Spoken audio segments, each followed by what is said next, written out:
نحمدہ و نصلی علی رسولہ الکریم اما بعد فاعوذ باللہ من الشیطان الرجیم بسم اللہ الرحمن الرحیم السلام علیکم ورحمۃ اللہ وبرکاتہ۔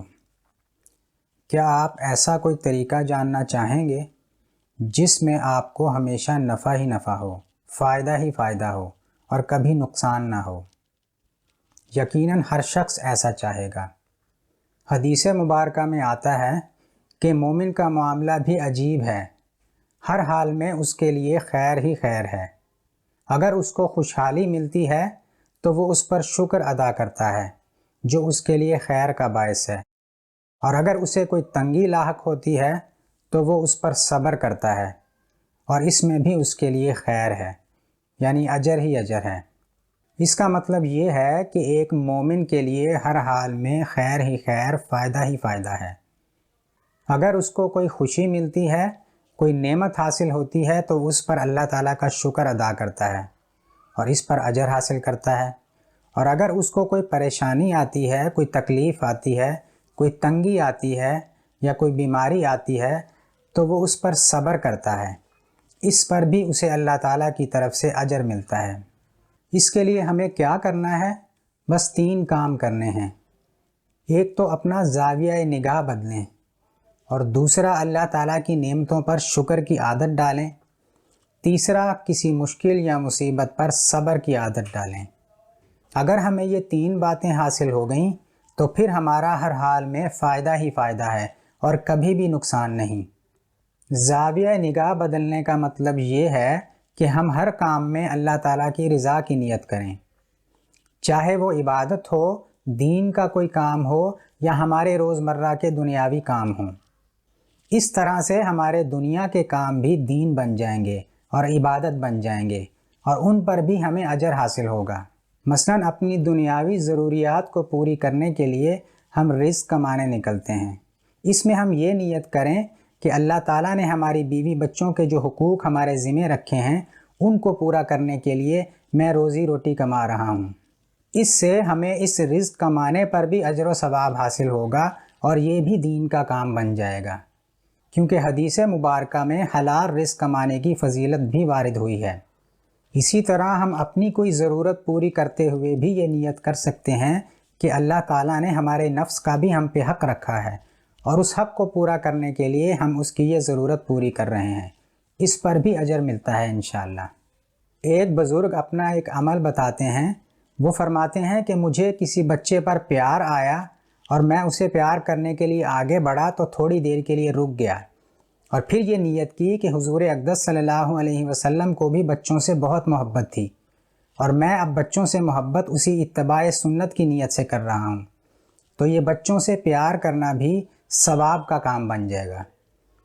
اسی طرح دنیا کا ہر کام، اس میں اگر ہم اللہ تعالیٰ کی رضا کی اور اتباع سنت کی نیت کریں تو وہ ہمارے لیے اجر و ثواب کا باعث بن جائے گا، مگر وہ کام قرآن و سنت کے مطابق اور جائز ہونا چاہیے، کیونکہ ناجائز کام کو ثواب سمجھ کر کرنے سے اس کا گناہ اور بڑھ جاتا ہے۔ اللہ تبارک و تعالیٰ نے قرآن و سنت کے ذریعے کچھ باتوں کا ہمیں حکم فرمایا ہے جنہیں فرائض یا واجبات کہتے ہیں، اور کچھ باتوں سے ہمیں منع فرمایا ہے جن کو ناجائز اور حرام کہتے ہیں۔ اس کے علاوہ بہت سی ایسی باتیں، بہت سے ایسے کام جو مباح ہیں، یعنی ان کے کرنے پر کوئی ثواب نہیں اور نہ کرنے پر کچھ گناہ نہیں، لیکن اگر مباح کام بھی ہم اللہ تعالیٰ کی رضا کی نیت سے اور اتباع سنت کی نیت سے کریں تو ان پر بھی ہمیں اجر و ثواب مل سکتا ہے۔ اس کا مطلب یہ ہوا کہ ہم یہ ڈھیروں اجر و ثواب بس اپنی سوچ اور زاویہ نگاہ بدل کر حاصل کر سکتے ہیں۔ دوسری بات ہے شکر، کہ اللہ تعالیٰ کی جب بھی کوئی نعمت ہمیں حاصل ہو تو اس پر اللہ تعالیٰ کا شکر ادا کریں۔ حقیقت یہ ہے کہ ہماری زندگی کا کوئی لمحہ ایسا نہیں ہے جب ہم پر اللہ تعالیٰ کی نعمتوں کی بارش نہ ہو رہی ہو۔ اللہ تعالیٰ نے خود فرمایا ہے کہ تم میری نعمتوں کا شمار نہیں کر سکتے۔ ایک بزرگ فرماتے ہیں کہ ہم اللہ تعالیٰ کی نعمتوں کا کیسے شکر ادا کر سکتے ہیں؟ ہم تو صرف ایک سانس کی نعمت کا شکر بھی ادا نہیں کر سکتے، کیونکہ سانس کی شکل میں اللہ تعالیٰ نے ہمیں 2 نعمتیں عطا فرمائی ہیں، ایک سانس اندر جانے کی نعمت اور ایک سانس باہر آنے کی نعمت۔ اور یہ سانس ایک ایسی نعمت ہے جو ہر وقت ہمیں حاصل ہے۔ ہر وقت ہمارا سانس اندر بھی جا رہا ہے اور باہر بھی آ رہا ہے۔ اگر ہم اس نعمت کا شکر ادا کرنا چاہیں تو جب ہم ایک سانس کی نعمت کا شکر ادا کریں گے تو اس سے پہلے دوسرا سانس آ جائے گا۔ اس لیے اگر ہم ہر وقت بھی شکر ادا کرتے رہیں تو صرف ایک سانس کی نعمت کا بھی شکر نہیں ادا کر سکتے۔ لہٰذا اللہ تعالیٰ کی نعمتیں اس قدر زیادہ ہیں کہ حقیقت میں تو ہم ان کا شکر ادا ہی نہیں کر سکتے۔ لہٰذا ہمیں چاہیے کہ جب بھی ہمیں کوئی اچھی حالت دیکھنے کو ملے، کوئی خوشی حاصل ہو، کوئی نعمت حاصل ہو، تو ہم اس پر اللہ تعالیٰ کا شکر ادا کریں۔ یہ بات مشق کرنے سے اور عادت ڈالنے سے حاصل ہو جاتی ہے۔ شروع میں یہ مشکل لگتا ہے، لیکن پھر جب آہستہ آہستہ دل کو شکر گزاری کی عادت ہو جاتی ہے تو پھر یہ آسان ہو جاتا ہے۔ مثلاً آپ صبح اٹھے تو اس پر اللہ تعالیٰ کا شکر ادا کریں کہ اللہ تعالیٰ نے مجھے خیر و عافیت سے نیند سے بیدار کیا۔ کام پر نکلے تو کام مل گیا تو اس پر اللہ تعالیٰ کا شکر ادا کریں۔ گھر واپس آئے، بیوی بچوں کو صحیح حال میں دیکھا، اس پر اللہ تعالیٰ کا شکر ادا کریں۔ اس طرح قدم قدم پر اللہ تعالیٰ کا شکر ادا کرنے کی عادت ڈالنے سے دل شکر گزار بن جائے گا۔ تیسری چیز ہے صبر کرنے کی عادت ڈالنا۔ دنیا میں کوئی بھی انسان ایسا نہیں ہے جس کی زندگی میں صرف خوشی ہی خوشی ہو، سکون ہی سکون ہو، راحت ہی راحت ہو۔ ہر شخص کو کوئی نہ کوئی پریشانی، کوئی نہ کوئی دکھ، کوئی نہ کوئی تکلیف اور کوئی نہ کوئی ناپسندیدہ حالت ضرور پیش آتی ہے۔ مسلمان کا کام یہ ہے کہ اس پر شکوہ شکایت کرنے کی بجائے اللہ تعالیٰ سے اجر کی امید رکھے اور صبر کرے۔ یہ صبر کی عادت اس وقت پیدا ہوتی ہے جب انسان کے دل میں یہ یقین پختہ ہو جاتا ہے کہ اللہ تعالیٰ کا ہر فیصلہ انصاف پر مبنی ہے۔ اللہ تعالیٰ کے ہر کام میں کوئی نہ کوئی حکمت اور مصلحت ہے۔ اللہ تعالیٰ مجھ سے بہت محبت کرتا ہے اور میرے بارے میں اس کا جو بھی فیصلہ ہے وہ میرے حق میں بہتر ہے، چاہے وہ مجھے دیکھنے میں تکلیف دہ کیوں نہ لگ رہا ہو، چاہے اس کی مصلحت اور حکمت میری سمجھ میں نہ آ رہی ہو، لیکن پھر بھی اللہ تعالیٰ کا فیصلہ برحق ہے۔ جب یہ یقین دل میں پختہ ہو جاتا ہے تو پھر انسان کے دل کو صبر کی عادت ہو جاتی ہے۔ یہی فرق ہوتا ہے کافر میں اور مومن میں۔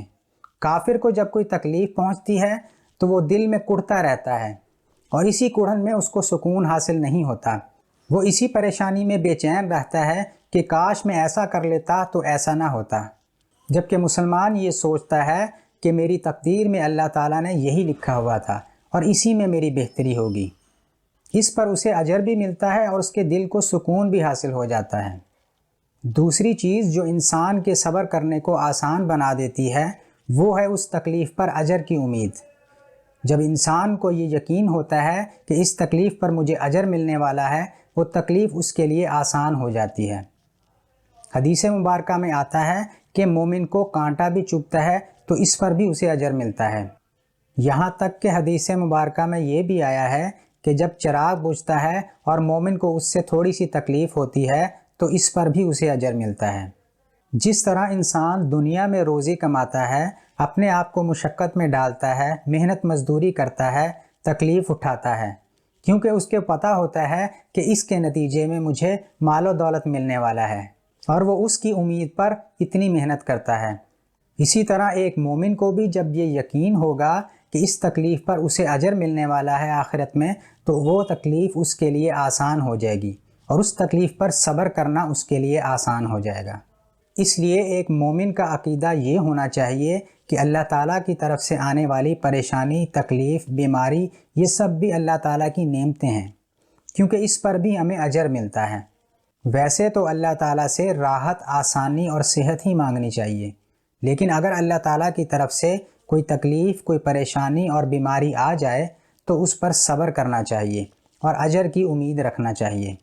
ایک دفعہ ایک بزرگ اسی موضوع پر بیان فرما رہے تھے کہ تکلیف، پریشانی اور بیماری اللہ تعالیٰ کی نعمت ہے۔ تھوڑی دیر میں ایک شخص ان کے پاس آیا اور عرض کیا کہ وہ ایک بیماری میں مبتلا ہے اور اللہ تعالیٰ سے دعا فرما دیں کہ وہ اس بیماری کو دور فرما دے۔ تو ان بزرگ نے اس طریقے سے دعا فرمائی، یا اللہ، یہ بیماری بھی آپ کی نعمت ہے، لیکن ہم کمزور ہیں، اس کے متحمل نہیں، اس لیے اس بیماری کی نعمت کو صحت کی نعمت سے بدل دیجیے۔ شیخ الاسلام حضرت مولانا مفتی محمد تقی عثمانی دامت برکاتہم اپنا واقعہ بیان کرتے ہیں۔ وہ فرماتے ہیں کہ ایک بار وہ حرم شریف میں تھے اور انہوں نے کہیں سفر کرنا تھا اور وہ کسی جہاز میں سیٹ لینا چاہتے تھے، مگر وہ سیٹ ان کو نہیں مل رہی تھی۔ فرماتے ہیں کہ میں نے حرم میں اس بات کی دعا کی کہ یا اللہ اس جہاز میں میری سیٹ بک کروا دیجئے، مگر بہت کوشش کے باوجود بھی وہ سیٹ بک نہ ہوئی۔